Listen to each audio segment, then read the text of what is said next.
Let's go to God in prayer. God, we just thank you for the words of that song, and we just recognize that we are desperate for you and we are lost without you. And so we just want to come into worship this morning with that mindset and that attitude. And we just thank you and praise you for your presence in our life. And God, I just pray for anybody here this morning who's just struggling in some area of their life. I just lift them up to you and just pray that your grace and peace and your strength will be enough. And then, God, I just pray for all of us that you'd open our hearts and our minds this morning to the things you want us to know and the things that you want us to do. In Christ's name I pray. Amen. Well, good morning. It's great to have everybody who's here who braved the what's hopefully the last blast of winter this morning. Thank you for being here. Those of you who are online, you know, I think if we're neck deep in March Madness, we shouldn't have snowstorms. I think that should just be a rule, right? And speaking of March Madness, congratulations to my Hokie friends who are in the room and are online. There's a few of you. If my Tar Heels couldn't win that tournament, at least the next best team did. Well, maybe UVA. I got to cover the room here this morning, right? But congratulations to those of you who are Virginia Tech fans. Just a couple announcements this morning. First of all, we had a, whoops, going to jump back. Is there a slide or two, maybe forward? I don't know. I thought I had announcement slides up there. But anyway, we plan to have our third small group gathering tonight at 5 o'clock. We're going to postpone that until the 27th. And we're going to postpone that until the 27th. Elise, our children's pastor and missions pastor, was going to lead the majority of that tonight. And she's been dealing with having a kidney stone removed all week and is still recovering from that. So we just felt like we needed to put that off a couple of weeks. So that'll be on the 27th. And the main thing we'll be talking about is our mission partners that we partner with. We've got several local partners that our church is connected to. We've got partners globally that we're connected to. We want to just update you on what some of those partners are doing, what's going on with them, introduce you to some new ones that we've aligned with over the last few months and are planning to align with coming up. So join us on the 27th for that. We're going to have some time just looking into that and then some focused, coached prayer time over our partners. And then our hypothermia response, some of you have asked about this. Normally we would have already served in hypothermia response, and if you're new or haven't been around for a couple of years, typically what we do is we host a week in our facility where we have our homeless guests come and join us for the week at night. We give them a place to sleep and 3 meals a day and provide the housing for them, and we kind of rotate churches around the area over the winter months. The numbers were super, super low this year. I'm not sure why. I'm not sure the people leading this know why the numbers were so low, but they were so low that they didn't need us to serve our normal week. We would normally serve that with another church at the same time. But there is a church, Pender United Methodist, that is leading the last week, which is March 26th through April 1st, and they could use some volunteer support. So in our newsletter this week, you should be able to find an article that gives you a link to their sign-up genius. So if you're interested in volunteering in hypothermia response this week, this is your opportunity to do it March 26th through the 1st. So they need help with meals, meal prep, that kind of thing. They need some help with driving, and they need some help with their early shift, their morning shifts, and their afternoon and evening shifts. So check that out if you want to serve there, and we'd love to have you participate that way. So we are starting a brand new series this week for our Easter series, and we're going to be in this series right on up until Easter Sunday morning. And essentially what we're going to do is just be walking through the life of Jesus according to the Gospels. And we're going to look at some of the most significant conversations that Jesus had, some of the significant interactions that he had with people, and some of the most significant teachings that Jesus gave. And what we're going to talk about and focus on in this series is something that I think is missed a lot when we talk about the life and the person of Jesus. And it's this, that when Jesus came into the world, he came to introduce something brand new to the world. Something brand new to the world. He didn't come to extend something that was old, and he didn't come to complete the Bible, right, so that we'd have an Old Testament and a New Testament. He didn't come to create Judaism 2.0. Rather, he came to bring us something brand new to the world, and not just to the world, but for the world. And today, as we start that, we're gonna look at a story in the Gospel of Luke. It's in chapter 2 of the Gospel of Luke. So if you brought a Bible, you might want to flip there. If you've got a Bible on your phone, or if you're online, go to BibleGateway.com. And the story that we're going to look at this morning, we don't talk about it too much. In fact, it kind of gets skipped over a lot when we talk about the life of Jesus, because we tend to jump to Christmas to almost to Easter pretty quickly a lot of times. In fact, you may have never heard this story. It may have been a long, long time since you've heard this story. But I want us to look at it because there's 3 things that I want us to talk about here that I think give us a good look at who Jesus was and gives us some really, really practical things that we can do as we try to follow him. So here it is in Luke 2, verses 41 through 52. I'm going to read through it, and then we're just going to unpack it a little bit. But it says this: every year, Jesus' parents went to Jerusalem for the festival of the Passover.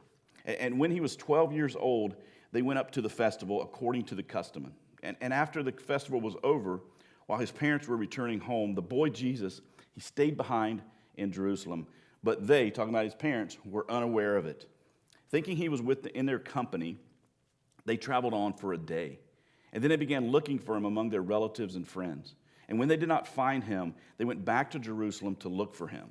And after 3 days, they found him in the temple courts, sitting among the teachers, listening to them and asking them questions. Everyone who heard him was amazed at his understanding and at his answers.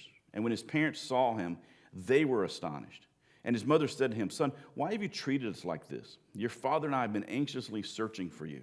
"Well, why were you searching for me?" he asked. "Didn't you know I had to be in my father's house?" But they did not understand what he was saying to them. And then he went down to Nazareth with them and was obedient to them. But his mother treasured all these things in her heart. And Jesus grew in wisdom and stature and in the favor with God and men. Now, what we have just read, that passage right there, is pretty much everything that has been written about Jesus between his birth and when he shows back up at around the age of 30 and begins his ministry. That's all that's been written about him in that time frame. And I don't know about you, but I kind of think that's a ripoff, right? Because you would think that if you were going to have God coming to earth and walking through human history as a man, I mean, you would at least have a cousin who was a cinematographer, right? Or you would have the Jewish version of Michael Moore kind of following him around saying, "This is what I saw. I don't know. You decide," right? But we really don't get much about it. We just get this snapshot, just this picture of Jesus as a child. But this passage, it does give us some insight into who Jesus was. And it's a snapshot of Jesus at 12 years old. At 12 years old, I mean, let me ask you, what were you doing when you were 12? I mean, can you remember when you were 12 years old? I mean, I tried to remember. It wasn't very fun, right? I mean, the pain of junior high, it's what we called it where I grew up. Middle school, remember middle school? At 12 years old, I was just starting 7th grade. You remember 7th grade? I mean, 7th grade is that awkward time between being a child and kind of being an adult, but you're not really a teenager yet. And it's a strange place to be in, isn't it?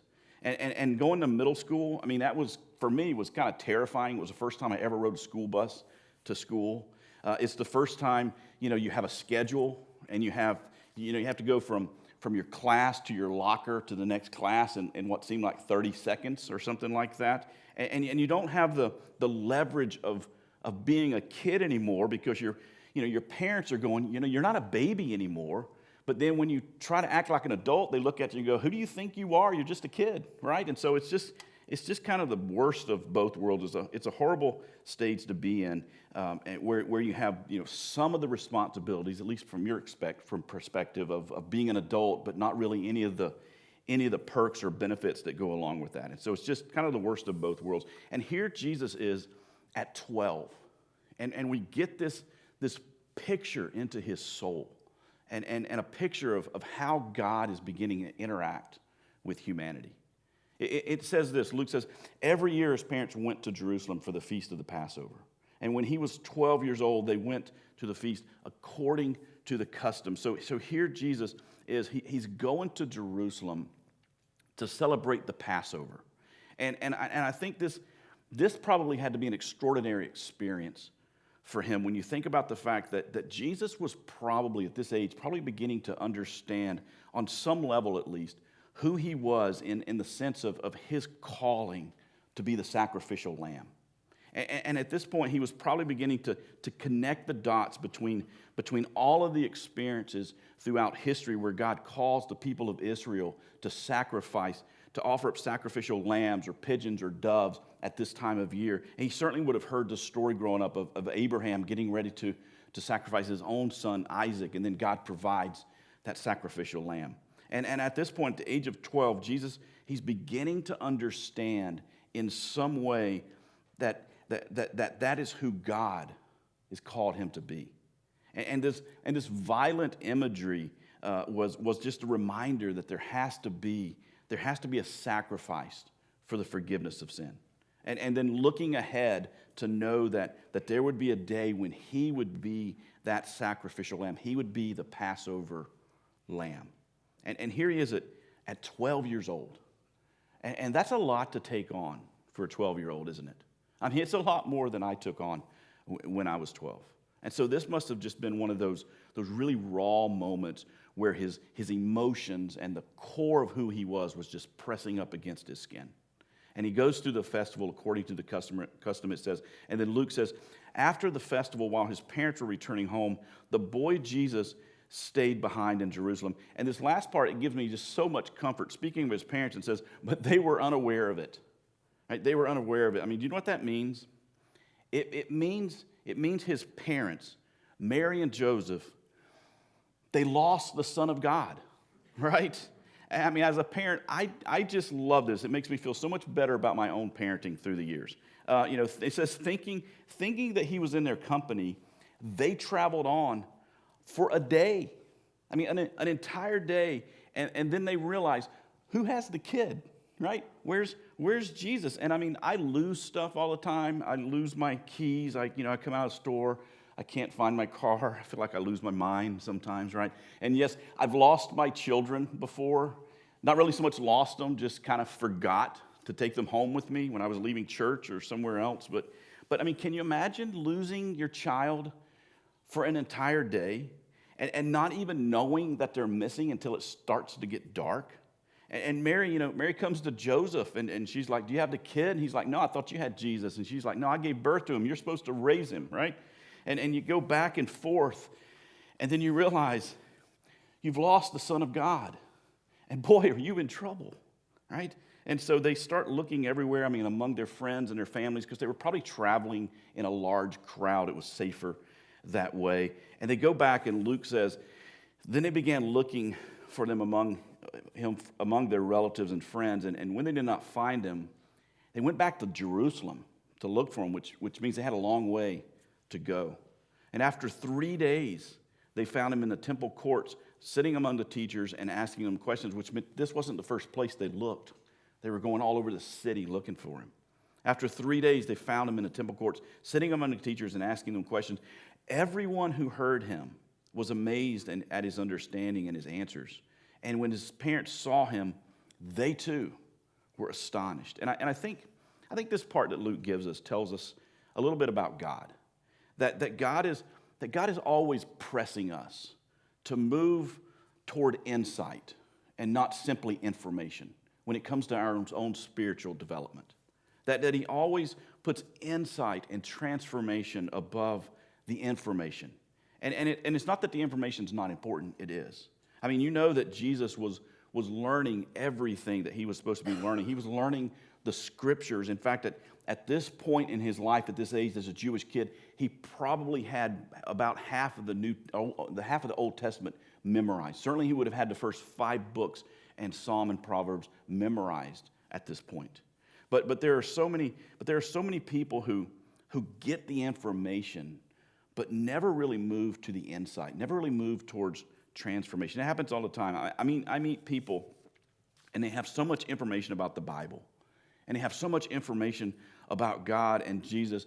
And if they were to take a fact test about Scripture, they would pass it with flying colors because they've got all the right information. But as you watch their life and as you listen to their words and when you look at their choices that they make and you see how they treat other people, you realize there's not a lot of insight there to go along with the information. And you find that this even in our language as Christians. I mean, we say things like, I don't know what God wants me to do with my life. Or I don't know what God's will is for my life. And the reality is we just want God just to give us an information dump, don't we? I mean, we're like, God, should I do this or should I do that? Should I go there or should I go there? Should I take this job or that job? Marry them or marry them? This major or this major, this college or this college. God, just tell me what to do. And I don't know about you, but God doesn't really do that for me.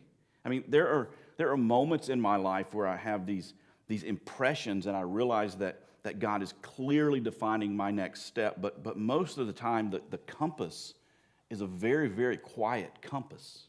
And it's not informed by information, but more by impression, more by insight.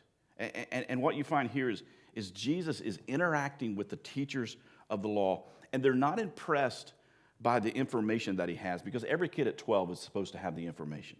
I mean, they're not impressed, and they're not in awe his capacity to memorize or to repeat back what he's been taught. It's that Jesus has somehow gone past the information that he's learned to insight, from knowledge to actual wisdom and understanding what it is that God is actually saying through the scriptures. And the reality is that even the teachers who were there, as we're going to see throughout this series, even the teachers were sometimes trapped in the information. Jesus once said that the written word brings death, but only the Holy Spirit brings life. And what he was saying there is you can have all the right information and never be living what God really created you to live, never actually getting it. So in this story, Jesus gives us some insights into how to move past the information towards insight, towards understanding what God has done and what God is doing. And it says he's sitting among the teachers, which is a good thing to do. I mean, it's good to be in relationship. It's good to be in community, to be in conversation with people that you can learn from and can help you go further in life. Jesus had this amazing ability with the people that he came in contact with to constantly be going deeper and deeper and deeper and to move beyond the surface. And what God wants for you and what God wants for me is for us to move past the information into the insight. And one of the ways that we can do that is by being in conversation where we can learn by listening and asking questions. Luke says, everyone who heard him was amazed at his understanding and his questions. So let's do this. Let's do this. Let's make sure that this place, that this church, Fairfax Circle Church, is always a place where questions are okay.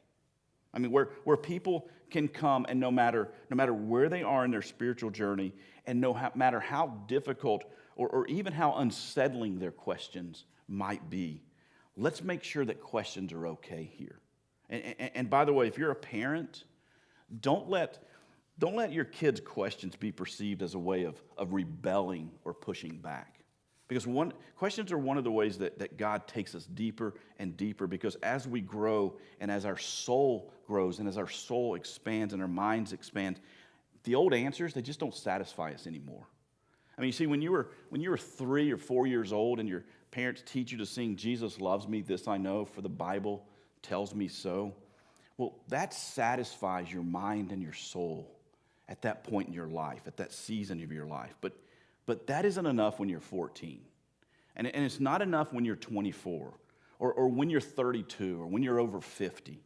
And the answers that were adequate at one point, it doesn't mean they were the wrong answers. It just means that you just have to keep going deeper and deeper and asking more and more profound and more honest questions to keep connecting the dots. So here's the first thing I'd encourage all of us to do is just simply to move beyond the information and into the insight. That on Sunday mornings and in small groups that we're not just learning the stories and studying the Bible, but we're asking questions and we're figuring out what is it that God wants to teach us and how should it affect our words and our choices and the way we treat other people. And then the second thing we see in this story of 12-year-old Jesus is that he always chose relationships over rules. If you study the life of Jesus, you know that Jesus was fanatical about people. I mean, he was so relational. In fact, that was one of the things that got him in trouble so much, was just how relational he was with people. And Luke says this, when his parents saw him, they were astonished. Then his mother said to him, "Son, why have you treated us like this? Your father and I have been anxiously searching for you," which kind of off the subject here. This is another place that I find a whole lot of comfort, because not even Jesus could make his mama happy all the time, right? And when I was a kid, I tried so hard, you know. I mean, his mother's like, "Where have you been? I mean, what's wrong with you?" I mean, it's just part of being mom, isn't it? Son, why have you treated us like this? Your father and I, we've been so anxious. We've been searching for you. And then Jesus, instead of saying, "I'm sorry," right? He says, "Why were you searching for me? I mean, didn't you know I had to be in my Father's house?" And this must be a really hard thing to take as a parent when your 12-year-old son looks at you and says, "Don't you know me?" Because if you knew me, you would know where I'm going, and you would know where I am. And what he was saying is my life is defined by my relationship with my Heavenly Father. And everything that I do and everywhere that I go is going to be defined by that relationship. And, you know, when I was a youth pastor years and years ago, one of the things I used to do with our students is we would just have these Q&A sessions, question and answer sessions, where students could just ask any question that they wanted, and we would just try to figure out the answer together. And one time a student asked a really great question. He asked me, he said, "David, are rules meant to be broken?" I thought it was a great question, right? And honestly, my immediate response was, "Well, yeah." And then I saw some of the looks on I imagined some of the faces of their parents when they got home, and I imagined some of the calls I was going to get and the emails. This was before the time of text, and I thought I better not just leave it hanging there, right? And so I said, it's not always true that rules are made to be broken, but it is true that rules should always be evaluated. That I mean, you know, every rule should be looked at to see if it's still valid and to see if it's still the best rule.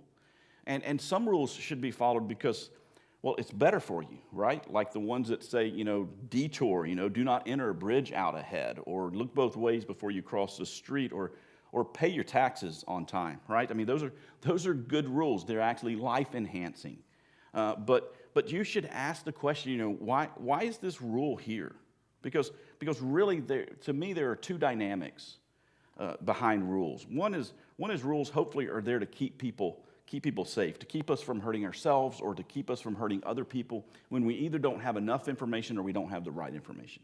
But there's also this other thing about rules, that a lot of times rules are just there to manage people, aren't they?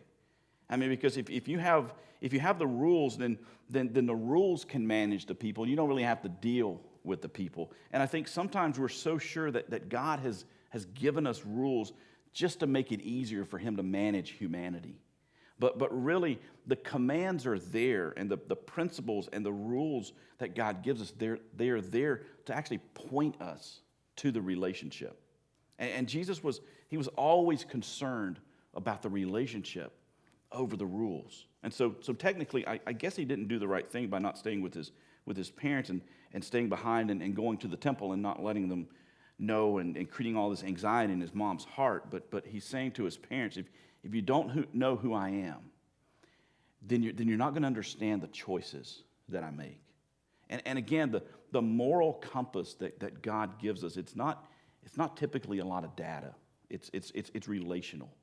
It's not informational. And as you enter into a relationship with Jesus, and as you follow him, you can move forward in that relationship with confidence, because who you are in him informs where you should be and where you should go and what you should do. And so the second challenge for us is just simply to let's choose relationships over the rules. Let's start with the relationship. Let's prioritize that. And so they asked Jesus, and Jesus said, you know, why were you searching for me? Didn't you know that it had to be my Father's house? And it says, but they did not understand what he was saying to them. And then he went down to Nazareth with them, and he was obedient to them. So we see that this is not a character issue with Jesus. They just didn't understand who he was. But it says, and I love this, but his mother treasured all these things in her heart. And Jesus grew in wisdom and stature and in favor with God and men. And so Jesus was growing, and he was changing, and he was developing from a child to a youth to a man. And at each stage of his life development, his parents were going to have to learn to relate to him differently. And it must have been hard to start out, feeding and changing and bathing and providing for every need for the Son of God, and then moving to a place where one day you're actually worshiping the Son of God and asking him to meet all of your needs. But we realize that even Mary and Joseph had a hard time understanding who Jesus really was. But what we will see in the life of Jesus, and this is a constant, is that he always chose authenticity over acceptance. That he was always determined who he was created to be, even if it meant people would not embrace him or accept who he was. And how many of us really live like that? I mean, I could look back on my life and I realize how many times that I've made choices based on what I thought others would say about me or what other people would think about me. And I hate to admit it, but the truth is there have been many times in my life when I didn't do something I really wanted to do or something that I knew I really should do because I was concerned about what someone might think of me or what someone might say about me. In a few months, in June, my wife and I, we've got tickets to see Paul McCartney in concert over in Baltimore. I saw Paul McCartney play in D.C. Over 24 years ago. Never thought I'd get to see him play again. I mean, the guy's almost 80 years old, so who knew, right? But I'm excited about that. But I was thinking about that concert that I saw him in before, and I realized, as he was playing, and it was just him playing, him and his band. There was no opening acts or anything for 2 hours, right? But I realized he missed a lot of notes, And he had a teleprompter. We were side stage, so you kind of see the teleprompter. Which if you're going to play that many songs for 2 hours, you're probably going to need a teleprompter too. There were times when he got lost in the song, or he would start out in the wrong way, and he'd just kind of start over, or he'd make a joke about it, or most of the time he just blamed the drummer, who was this like 300-pound guy named Sugar Bear. I don't know, but I was thinking about that. I was watching that, and I thought, everybody here paid all of this money to come and watch him play. And he's just up there playing. I mean, he's just not playing music, just kind of playing around. And music is just kind of his playground. He's just up there having a great time, just being himself, being who he is. And I have a feeling that sense of freedom just to be his authentic self is probably part of what helped him to make such incredible music throughout the years. And I wonder this morning if we've learned this from Jesus on our journey, that God is not trying to move you and not trying to move us to a place where everyone accepts you. That God is trying to move you to a place where you are the authentic you, even if nobody accepts you. And so that's the third thing that I just want to leave us with and invite us to this morning, is that we just need to focus on being our authentic self rather than being accepted. The life of Jesus, as we're going to see in this series, it truly was an extraordinary life. I mean, Jesus came, as I said, he came to bring us something new. He came to bring us something new, and he came to give us something better. And as we're going to see over the next few weeks, Jesus is worth following. And we're going to pick it up right there next week, so don't miss next week. Let me pray for you. Heavenly Father, we thank you for Luke. I just thank you that he captured this story, even though it's the only story we have really of Jesus as a kid. But I just thank you that Luke captured it and wrote it down for us, and that we can learn from it today. And God, I do pray that we would always focus on relationships over rules. As a church, as a community, as individual followers of yours, we would always value the relationships that you put us in. That we would always create a place here that's open to questions, as people just come and they're just journeying with you, and they want to journey with us and discover more and more about who you are. So help us to invite questions, no matter how challenging they might be, no matter even unsettling they might be to us. And then, God, I pray that you move each and every one of us to a place where we are just striving to be the authentic us, that we're striving to be the people that you created us to be, regardless of what other people might think about us. God, I pray you just open our hearts and our minds as we journey together towards Easter and just learn from your life in the process. In Christ's name I pray. Amen.